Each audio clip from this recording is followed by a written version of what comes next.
far more than just a slogan. For Ben, it's a personal battle. We're here for her. If she hadn't drowned, we would be here together. So that's why we're here, to make her voice heard. Her name is Rosa, one of Ben's closest friends. She died at the age of 15 in July of 2021 when she was swept away by flash floods in Belgium's Wallonia region. Ben hasn't missed a single climate march ever since.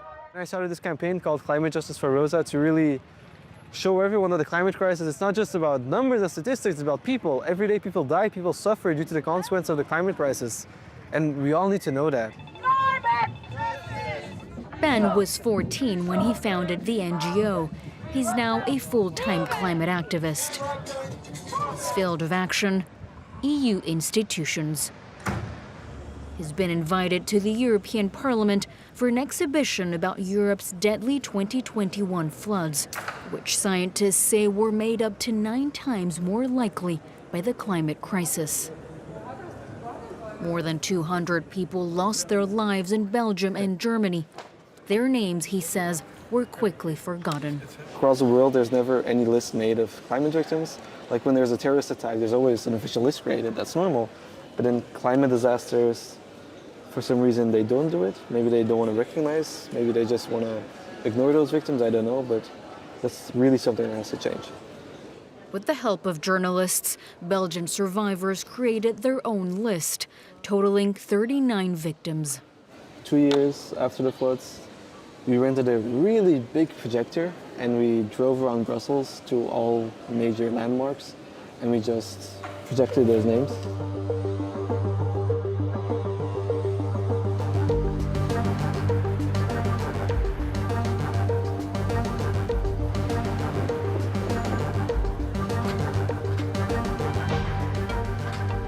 From the streets of Brussels to theaters, his activism has taken a creative turn. Hello, everybody. My name is Benjamin. The story of Rosa and Ben has been made into a play, co-written by Ben himself. A solo act, it's an intimate look at how the 2 teenagers met at a summer camp for young climate leaders and the hours leading up to the fatal incident. Liep ze gewoon naast mij en het volgende moment lag ze in dat water en dat water. This is where Rosa drowned. No one could have predicted that 2 days of heavy rain would turn this stream into a torrent of water. On July 14th, 2021, Belgium broke its national record for rainfall in a single day. As the downpour battered their dorms, the 2 friends attempted to seek shelter at the main campsite. Suddenly the field flooded and we couldn't see where we were standing anymore.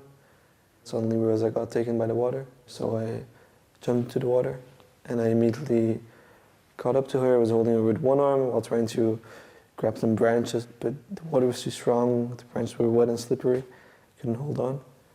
And then we went underwater, and I don't really know what happened then. Het is zo snel weg. Rosa's body was found 3 days later, 6 kilometers downstream. The play has been booked for 200 dates, mainly school audiences. According to a 2024 survey, 85% of young Europeans said they were worried about climate change. I think that you need to show the message to all the people, because without the message, the people won't know that it's happening and they won't never do anything about it.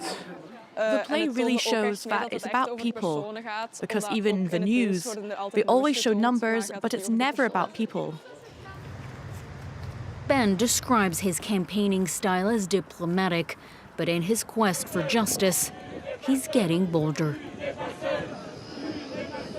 So this is me getting arrested in Paris. It was a couple days after I sued Total with 7 other climate victims. Filed in May of 2024, it's the first criminal complaint of its kind in the world. 3 NGOs and 8 climate victims suing the leaders of French oil giant Total, including its CEO. The complaint alleges that the company's continued fossil-fueled exploitation has contributed to the deaths of victims in extreme weather disasters. It's clear that they're not stopping. Politicians aren't stopping them, so that's why we took to the courts. And it's not normal that we, climate activists, get criminalized. We're not the criminals here. They are. Years of campaigning have resulted in a symbolic yet powerful win. In 2023, the European Parliament voted to create a day of remembrance for the global victims of climate change. This thanks to Ben's lobbying. The ceremony was held at a memorial tree planted in the name of Rosa, and it will be commemorated every year on July 15th, the day of Rosa's death.